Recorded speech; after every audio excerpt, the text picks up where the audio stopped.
read anything last week, Mataji?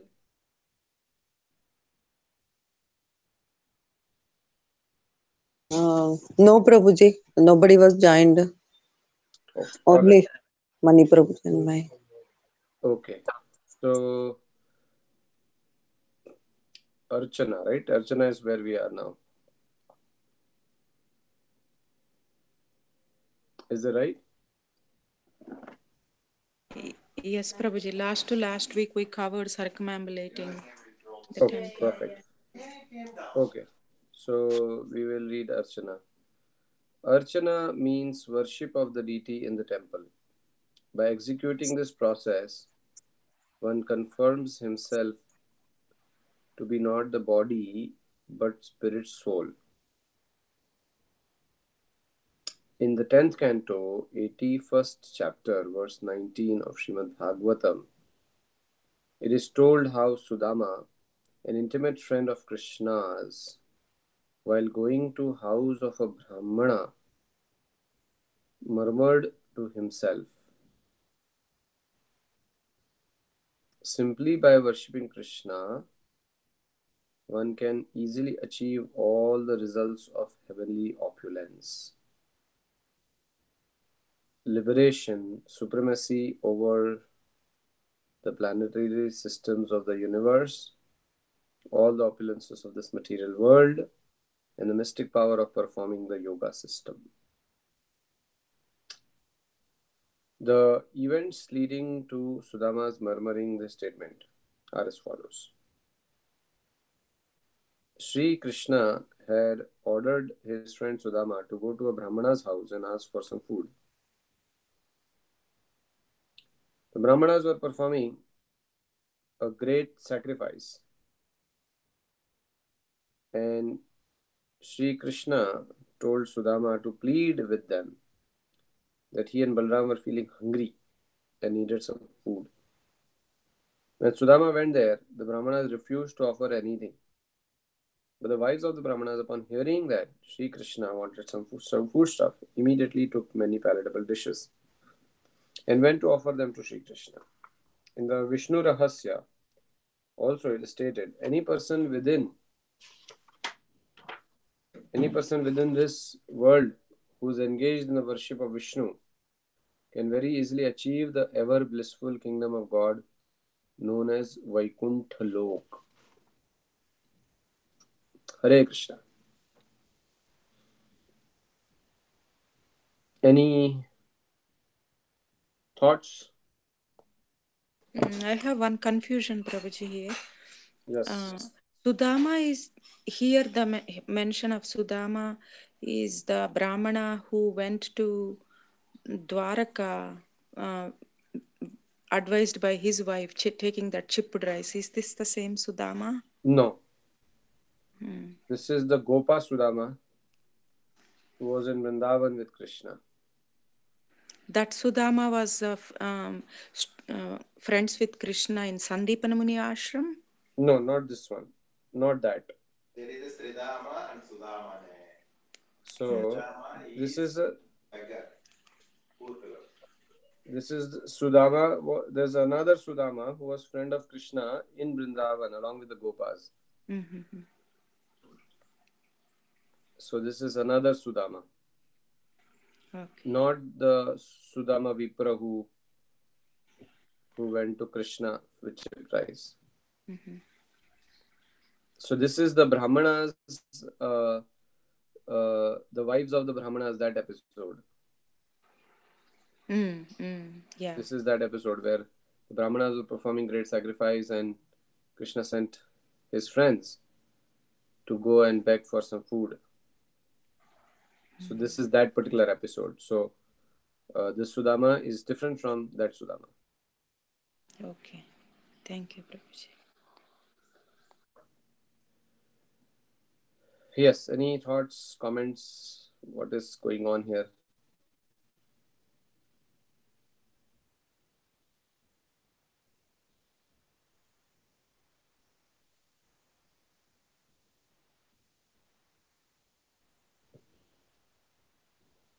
Yes.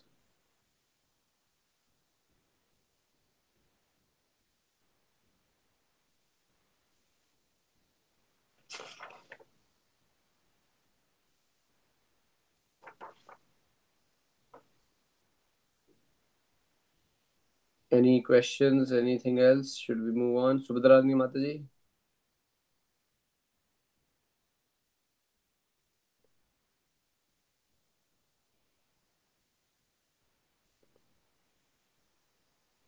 Hari Bol.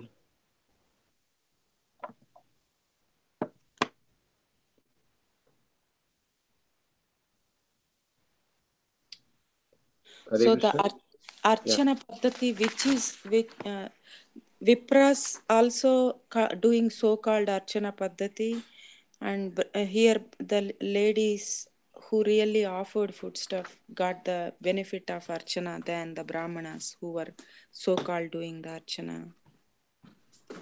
So Archana means worshipping of Krishna. Right? So deity of Krishna is non-different from Krishna. So basically that's what Prabhupada is saying, right? Archana means worship of the deity in the temple. So and of course Prabhupada is actually elaborating on the verse that Sudama was murmuring. So why is Sudama murmuring this verse?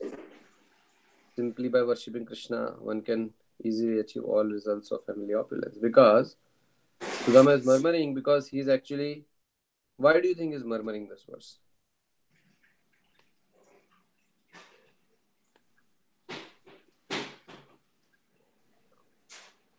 Because he is heading to beg for Krishna's sake, for Krishna and Balram's sake.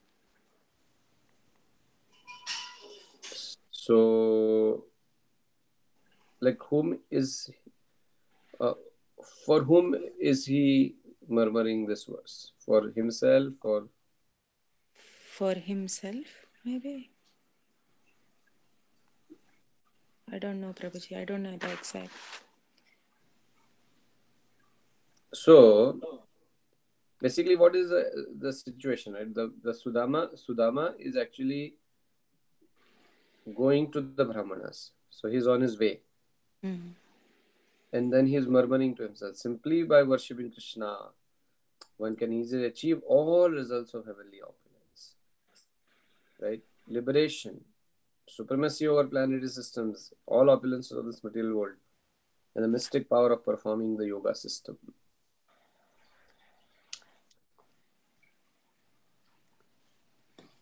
So, basically, he is murmuring for himself. He probably could be murmuring for himself because he's thinking one of the processes of Archana is offering bhoga, right? Yeah. So he's thinking for himself that, okay, Krishna has asked, Krishna is hungry, so I'm going to go and get bhoga for Krishna, and I'll be worshipping Krishna. So this is the best activity. So he could be thinking like that, isn't it? Yeah. And he could also be thinking for the Brahmanas. That these Brahmanas are actually doing all this yagya and everything, right? Yeah. Why are they doing yagya? To please the Lord. They are doing yagya actually to get punya. Damodar, can you come to the temple room now? Isn't it? Damodar. They are doing yagya to Afterwards. Damo, look at me. get punya, which will help to go to heavens. Right? So these the Brahmanas they were not devotees. So they were basically, probably they were not executing the yagya to please Krishna. Of course, that's the goal of yagya. Even karma kanda yagya is supposed to please Krishna. But they were not thinking like that. They were actually thinking that, we want to do yagya and we want to get punya, and punya will help us to go to heavens, will uplift our consciousness, uplift our status. So Sudama could be murmuring to himself, thinking, okay, these Brahmanas are actually doing this yajna for heavenly opulence. But simply by worshipping, instead of doing the yajna, if these Brahmanas will simply worship Krishna, then they can easily achieve all the results of heavenly opulence.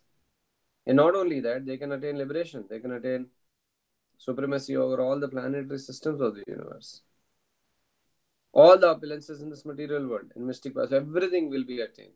So Sudama could be murmuring this for the Brahmanas, thinking that, oh, if these Brahmanas, if instead of offering food in the sacrifices, if something they can give to worship Krishna, they will automatically attain the result that they are looking for and much more. Yes, Prabhuji, that makes perfect sense now. Right? So Yeah. he could be murmuring for himself, he could be murmuring for the Brahmanas.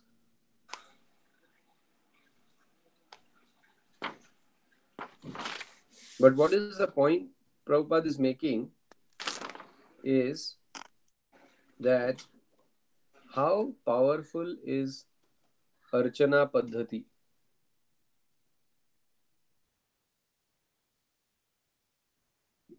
हरे कृष्ण नहीं लिखा क्यों आज सीखना है आपको लिखना huh? Yeah, so how powerful is this Archana Paddhati, the process? Sometimes we take deity worship we take it as a very, like a chore, right? Sometimes we even think it's a burden, right? We think, oh, I have to serve the deities now. We take it as a burden. We take it as a chore. We think it's a ritual. Okay, chalo, wake up deities, offer food to the deities. We're very hungry, we're getting late, and in between there is this step of offering bhoga, right? Sometimes even in program, we're like, oh, okay, Aarti is done, or Aarti, before Aarti, okay, before, Aarti, we have to offer bhoga, okay, quickly, let's, right? So sometimes we think it's a step in between. And sometimes we even think it's a step in between our hunger, or it's a step in between our next event. So we think in those terms, but Prabhupada is actually mentioning very powerful. Simply by worshipping Krishna, one can easily achieve all results of heavenly opulence. Amazing. Everything can be achieved by actually worshipping deity of Krishna. Right? And um, so one question. The second sentence of this purport, Prabhupada is saying, by executing this process, one confirms himself to be not the body but spirit soul. How is it so? Why is Prabhupada mentioning that?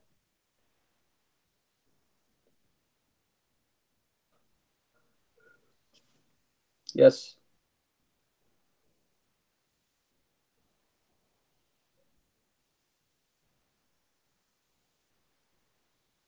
What do you think?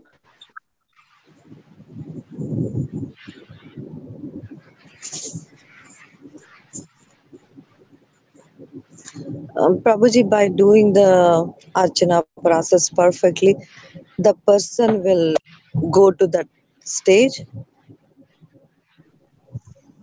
By it executing this process, one Ar- confirms himself to be not the body but spirit soul.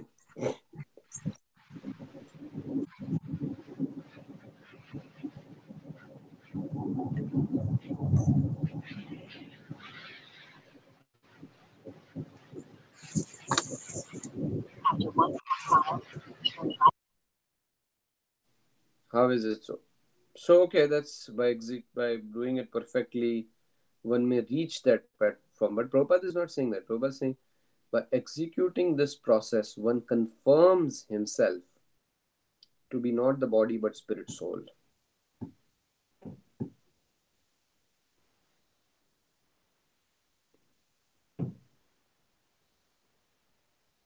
Yes. What do you think, Gokul Premadaji? Mm, no clue, Prabhuji.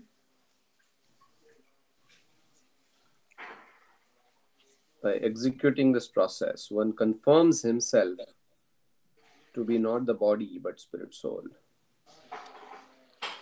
So, first step is that um, Krishna is the supreme spiritual, the spiritual whole, and when we execute deity is a manifestation of Krishna in the physical form in front of us, right? So when we are engaged in that deity worship, we are recognizing Krishna's being the spiritual whole. Krishna is being the Almighty Supreme Personality of Godhead. So when we are engaging in the deity worship, that we are acknowledging that.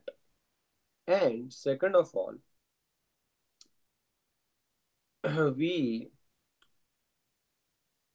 are making a statement that we are not serving our own body. Typically, our life is serving our body, right? We work for our body, we sleep for our body, we eat for our body. Bodily concept of life, everything is for the body. But when we are actually engaging in archana, we are saying that, okay, for this particular period of time, I'm not going to think about my body. I'm going to think about Krishna's body. I'm going to think about Krishna. So instead of me eating, I want to first offer to Krishna, right? Instead of me decorating myself, I'm going to decorate Krishna. So all the focus from in deity worship, the focus shifts from focusing on our body to focusing on Krishna, right? And when we are actually doing that, we are recognizing that, okay, Krishna is the supreme spiritual whole, and I am also a spirit soul who's not this body but spirit soul who's part and parcel of Krishna. So me as part and parcel of Krishna is trying to serve supreme spiritual whole who's Krishna.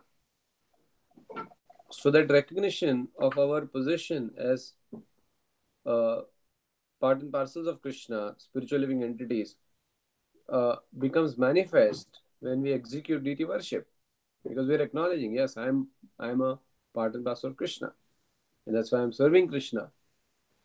Instead of serving my body, I'm serving Krishna.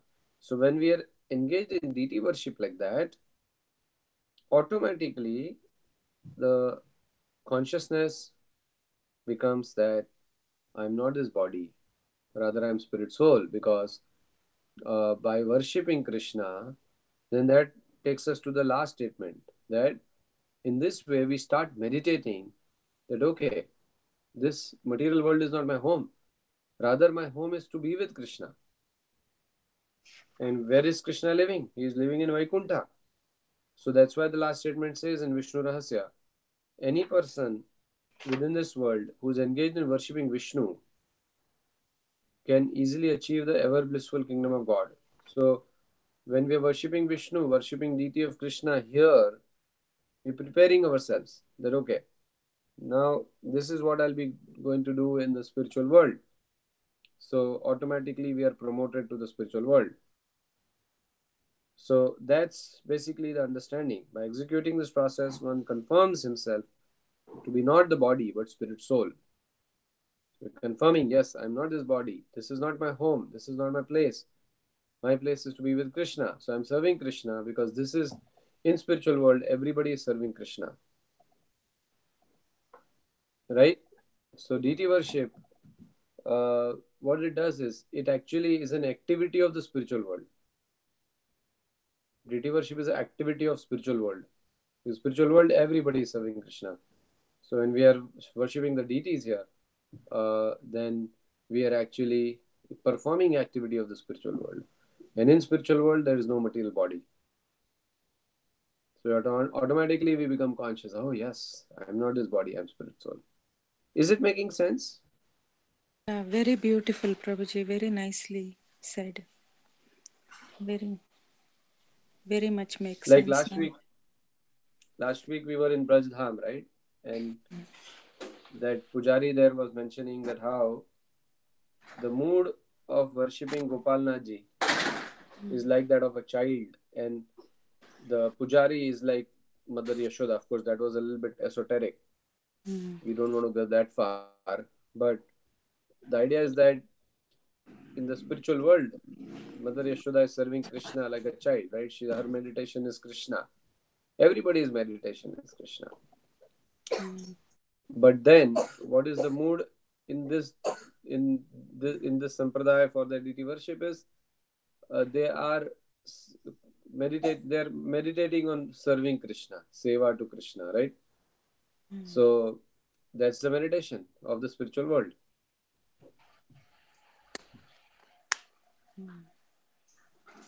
right? Yeah. Yeah. Yes, Prabhuji. So I have one thing, Prabhuji. Maybe you can correct me if my thinking is a little off. Sure, sure. Um, so you mentioned that when we don't think about ourselves, we think about serving Krishna. Um, that is the mood of worshipping the deity. Um, we can take that concept into another way, like other living entities are parts and parcels of Krishna. When we think about them, is that come under Archana also? Uh, what is that, Madhuri? Can you come again? Like when we don't think about ourselves, our comforts, our body, our Mm-hmm. needs, Mm-hmm. and we think about Krishna's Mm-hmm. serving the deity, that Mm. is Archana. Yeah. So when we think about Krishna's parts and parcels, other living Mm. entities, other fellow human beings, Yeah. Yeah. in mitigating their miseries, or Mm-hmm. in serving them to uplift them or to comfort them, um, does that come under Archana? Does that act come under Archana as well? No, that act comes under Vaishnava Seva. Mm, That act comes under Pada Sevanam, right? Archana is to Krishna. only Krishna. Yeah, Archana is to Krishna. We can go up to Guru and Guru. Guru is also on the altar, right? So, Representing Krishna. right. So we can go till that level. But to serve other living entities, that is basically Vaishnava Seva, right? It's not Archana. And it's an element of devotional service to serve Vaishnavas, right? But it's not, we cannot say that, okay, I'm serving other devotees and that's also Archana. That has its place in devotional service, but it's not the same as deity worship. Okay. Very nice, Prabhuji. Thank you so much. These two paragraphs very beautifully elaborated. Yeah, this is actually very inspiring and encouraging, especially today, because today evening we have celebration on deity worship. And this gives us so much confidence actually that deity worship is so key, and what kind of benedictions one can receive, and what should be the mood while engaging in deity worship. Is there any lecture, Prabhuji, about deity worship? If you go to ISKCON Desire Tree, and you look for uh, 9 processes. I think there was a festival or something that was there. You look for 9 processes and you look for Archana. That whole lecture talks about the details of Archana very nicely. I think Dwarkadish Prabhu had given that lecture. Oh, You can look into that, and that lecture will give you total details of Archana. thank you. Thank you, Prabhu.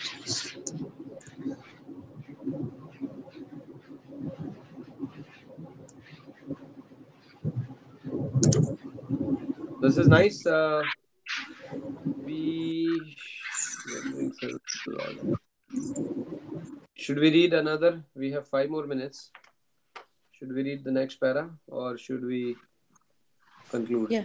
Mm, Yeah. I'll read, Prabhuji.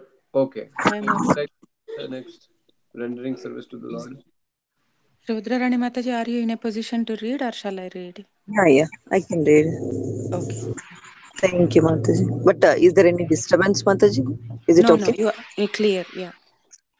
Sorry, Prabhu, I am outside. That's why I'm asking.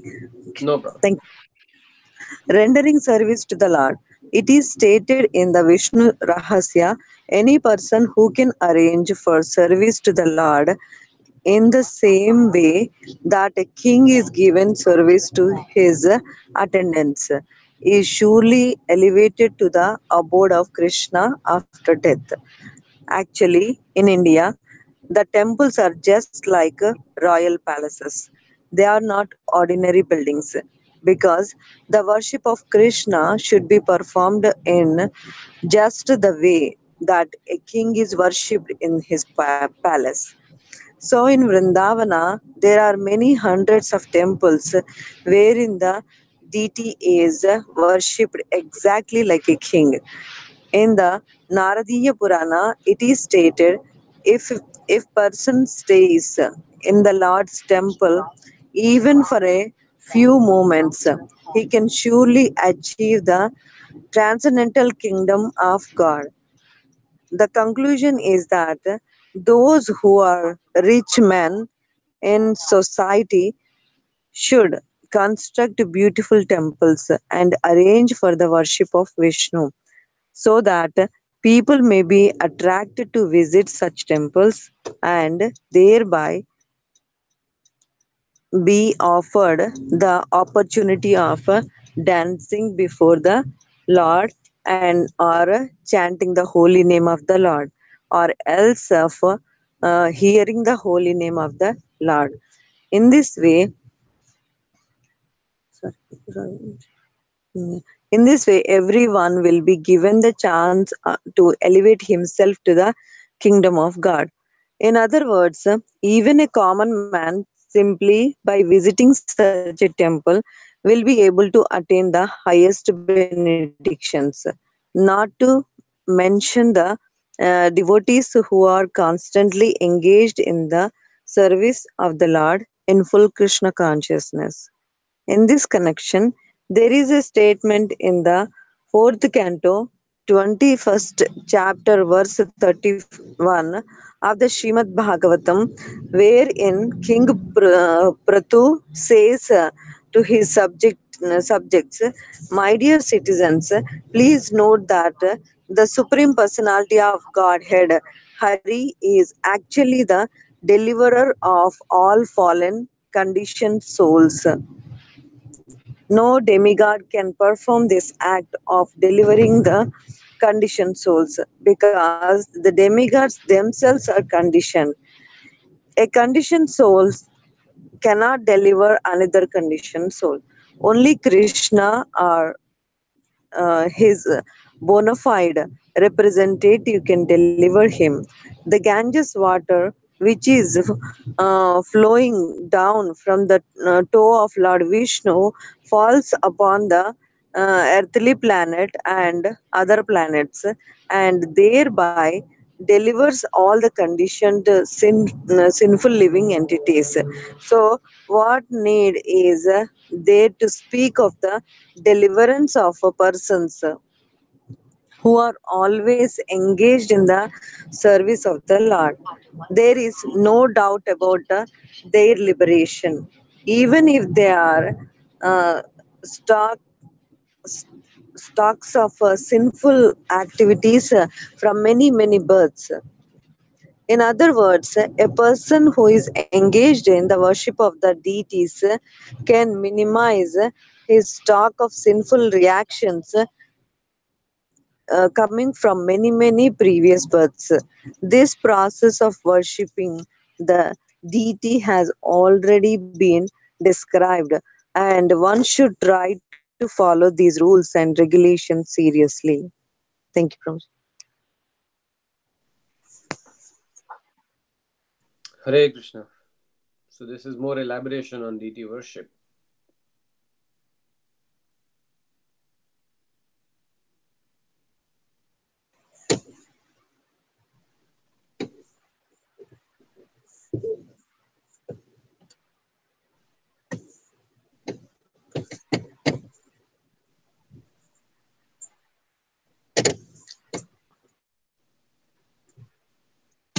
Hare Krishna. So what are we learning here?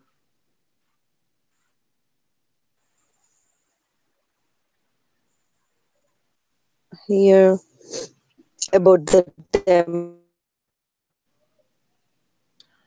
Krishna is worshipped as a king in the temples. Krishna is worshipped as a king. I mean, he's treated as a king. Everything has to be in order. Okay.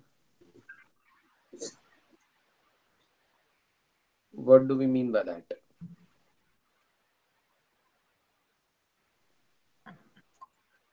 And we can't take anything for granted in any service there or anything, any schedule or anything we have. It has to happen. Okay. And also at most to the maximum perfection. Because normally when serving a king, if somebody makes the slightest mistake, there is a huge punishment for them. So they usually do with utmost care. Just like in any regular not monitor kingdom or anything, it is how that is. Like even we saw so many Ekadasi stories where the guy named Hemamali, he gets punishment because he didn't bring flowers to Kubera. And it's a small, we for us now it's like, oh, he forgot the flowers, he can use something else. But no, it's king service, it's like that. So for the deities in the temples, it is very much like, they are the kings, and that also gives the feel like, it has to maintain like the kingdom of God.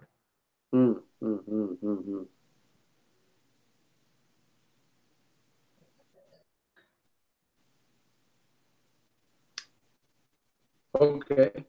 Wonderful. So basically, what uh, it means is that service to Krishna should be very royal, right? And our treatment of Krishna should be uh, very opulent, and the standards that we want to follow should be very high, right? We should be willing to do anything for Krishna. So of course, how does it apply to us?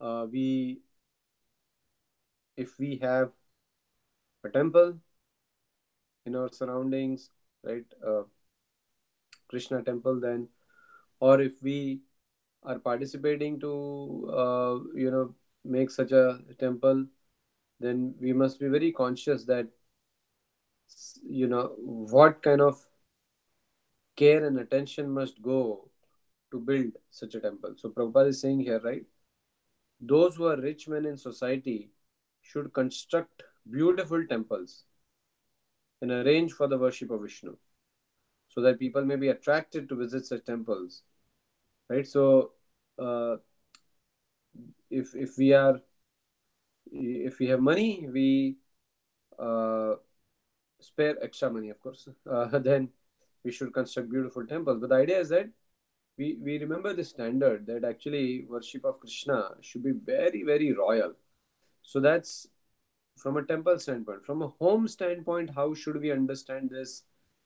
So from a home standpoint, we should apply the same principles, apply the same standards, and try to create that environment in our home also, where when we go, in the temple room, we should get that feeling that this is very royal, this is very opulent, and that inspires us to actually really awaken that consciousness that Krishna is the king, right? Because king is not put in a shabby place, king is not put in a disorganized place, king is put in a very, very royal, opulent place, right? So from that standpoint, that's the kind of experience we want to create, uh, in our home also, right? So we keep the altar very, very organized, very clean, very decorative, attractive, right? We keep the deities very nicely. We put nice ornaments, nice dresses on the deities. We make the deities look very attractive, and we make every effort that that Krishna, when we go in front of Krishna, the experience that we get is is royal, right? And then that attracts, that gives us the experience of spiritual world, right? uh, and of course, as Srila Prabhupada mentioned, that Radha Krishna worship that we do is the standard is of Lakshmi Narayan, and Lakshmi Narayan are living in palaces. So we can't jump ahead and say, okay, I'm serving Krishna in Vrindavan, so I can just do, I don't need to do any opulent worship. No, we have to engage in opulent worship of Krishna, provide for all nice, opulent things for Krishna as much as possible. But the key thing is that when the moment we go in front of Krishna, we should get that experience that, okay, uh, um, I have come in front of the Supreme Personality of Godhead, right? So that's a very important point.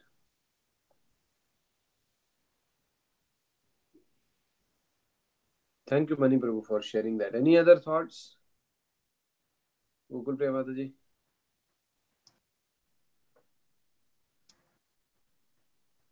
This one, Prabhu, like when I went to work for Apple in California. Mm. This was the first lecture of His Grace Vaisheshika Prabhu. Acha, really? Wow, very nice. He was saying about how the services should happen in their temple. He always, I thought he was only saying that day, but every lecture, every now and then, he talks about it every now and then.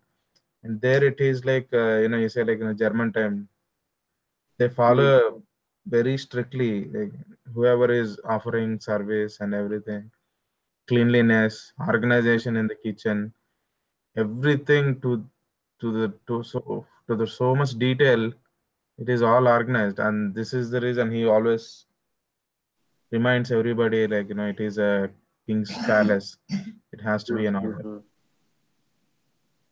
And now, and another one here, they mentioned why we build temples. Yeah. Like extravagant temples. Yeah. Nowadays, people go to any nonsensical place that is like built glamorously just to visit them. Yeah. Yeah. Forget about the temples, but they just build something nicely. Like I was in South Dakota, right? They put like 4 presidents on the mountain. They carved it out. What is the purpose? No. So much it is earning money for them. Yeah. It doesn't give any spiritual benefit. And then I used to wonder, like in Cambodia, there is the Angkor Wat. There's Vishnu temple is there, right? The biggest Vishnu Mm. temple. So I used to wonder why everybody was building that big of a temple. Now it is clear for me, like why we have to build it, because millions of tourists go there just to see that Vishnu's statue Yes. and all the temple and everything. I know it's not being worshipped, but at least now they are getting the darshan of Lord, Yeah. and it's so world famous. Yeah. Yeah, that's the purpose. That's why Srila Prabhupada built such a beautiful Juhu temple in Bombay, Bro. which is a tourist spot and bringing hundreds and thousands of people to Krishna. That's why the temple of Vedic Planetarium is being built in Mayapur, TOEP, Ah, to attract millions of people to come to receive the mercy of Sri Chaitanya Mahaprabhu. Right? So right, that's the bro. reason. Because again, we should not forget the goal. The goal is that uh, why so people can get opportunity to dance before the Lord or chant the holy name of the Lord or hear the holy name of the Lord.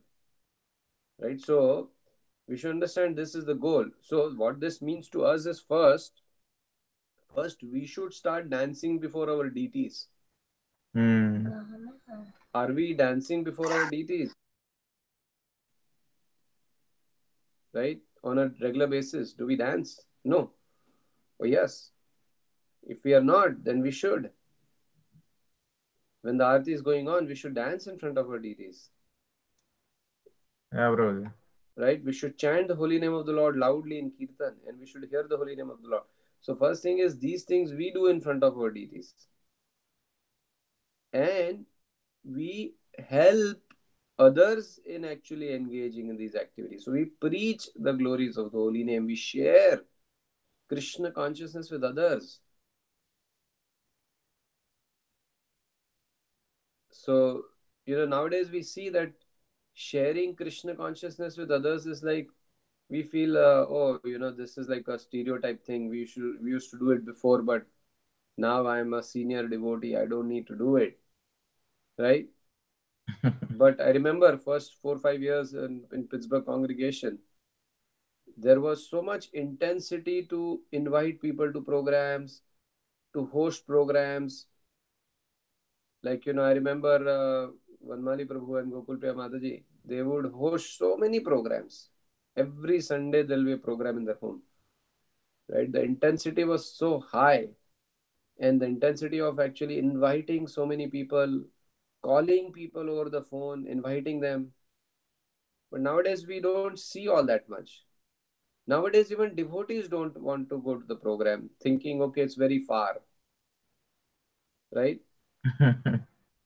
So if devotees are thinking, I don't want to drive half an hour to go to a program, then will that devotee inspire another non-devotee to go to the program? Cannot, right? Yeah. If I'm not inspired to push somebody to I'm not inspired to drive half an hour, I cannot inspire other to drive half an hour. So nowadays those things are there. We think, okay, preaching is not, now let me just take care of my spiritual life first. But the whole purpose of building temples was to give Krishna to others. So we must never forget that actually giving Krishna to others is extremely powerful in making spiritual progress, right? So, Hmm. and that's what Prabhupada actually, that's what Bhaktisiddhanta Saraswati Thakur told Prabhupada. If you ever get money, what did he say? If you ever get money, what did Bhaktisiddhanta Saraswati Thakur say to Prabhupada? Print books. No, he said, if you ever get money, build temples. Yeah, Prabhupada said to distribute books. Are you sure, Gokul Priya Mataji? Bhaktisiddhanta Saraswati Thakur you are talking about, right, Yeah. Prabhuji? Mm. Bhaktisiddhanta said to Prabhupada, if you ever get money, build temples, right?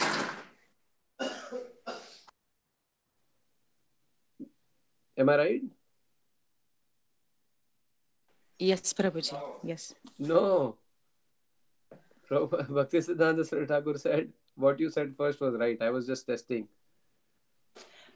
Oh, okay. I was This, thinking the ulta then. Okay. Bhaktisiddhanta said, if you ever get money, print books. I know Prabhupada said print books, but that's it. No, Bhaktisiddhanta Saraswati Thakur told Prabhupada at Radhakund, because Bhaktisiddhanta built a temple, big opulent temple in Bagh Bazaar, Calcutta. And then there was a fire, like not fire meaning, there was a fight between his disciples.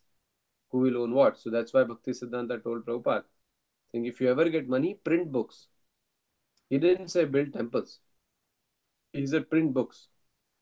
Why did he say print books? Because books, once they are put together, then they will actually spread like fire all across the world.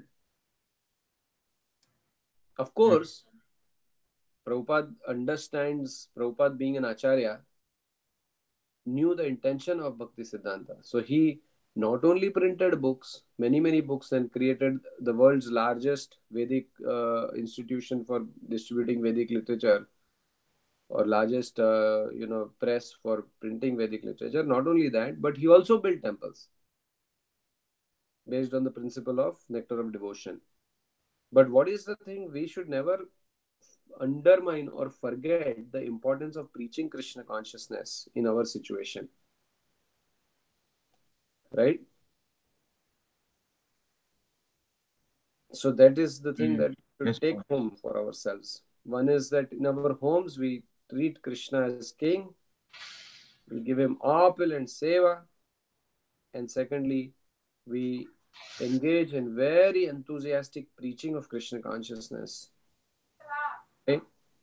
And through this way, as it is mentioned here, that those who are engaged in worshipping of deities can minimize the stock of sinful reactions from many births.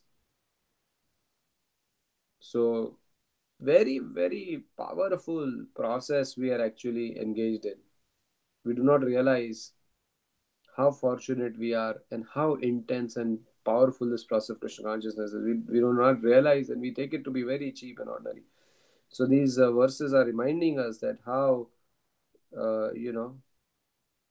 if simply by visiting such a temple, if someone, like it said here, right, if a person stays in Lord's temple even for few moments, he can surely achieve transcendental kingdom of God.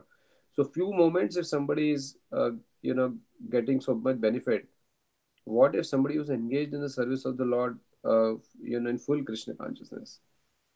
So we shouldn't think, oh, Abhi, I'm doing a little bit, that's good enough. No. We want to do more. We want to do full Krishna consciousness, very sincerely. And in this way, we can maximize our offering to Krishna. And not only that, attain complete happiness in Krishna consciousness. All right, is there anything else? Thank you. Hey, Dhamma, can you help me real quick? Now the literature is the first one. Normally in a war, somebody used to burn because it has more power, right, bro? Yeah. That's that was So we should all write books. Mani Prabhu, when are you coming up with your next book? me, bro. Yeah. Gokul Priya Mataji, when are you coming with your first book?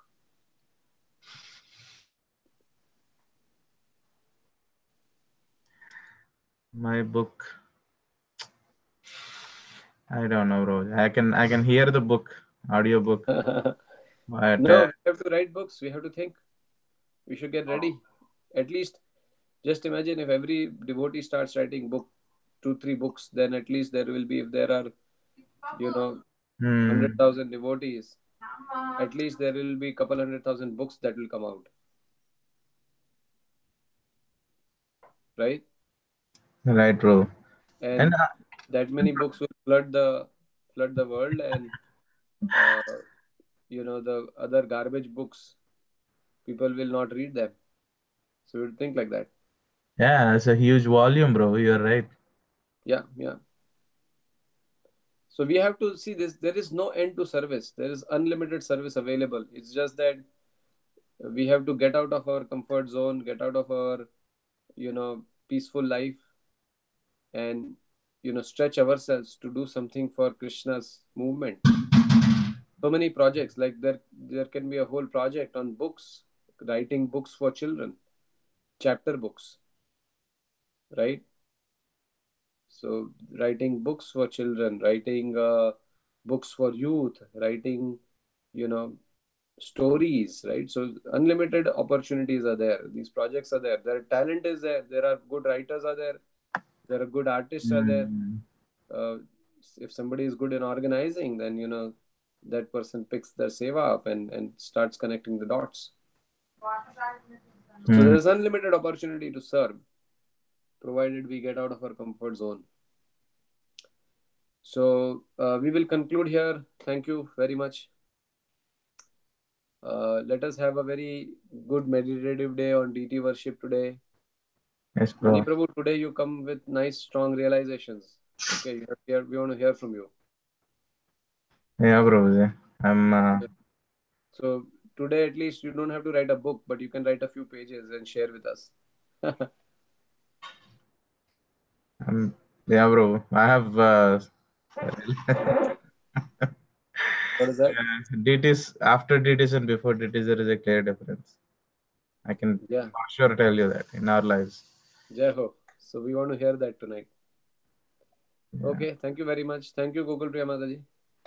Thank you. Thank you, Prabhuji. Thank you, Hare Jai Krishna. Mataji. Krishna. Dandavat Vancha Pranam. Thank you, kalpatrubhasya kripa Prabhuji. sindhubhya patitana pavane Pranam. Namo Pavane namaha. Vaishnavi. Ananti koti Vaishnava vrinda ki jai, Shri Ki jai. Prabhupada ki Hare jai. Ram Hare Sanatan ki Krishna. jai. Prabhuji ki Hare jai.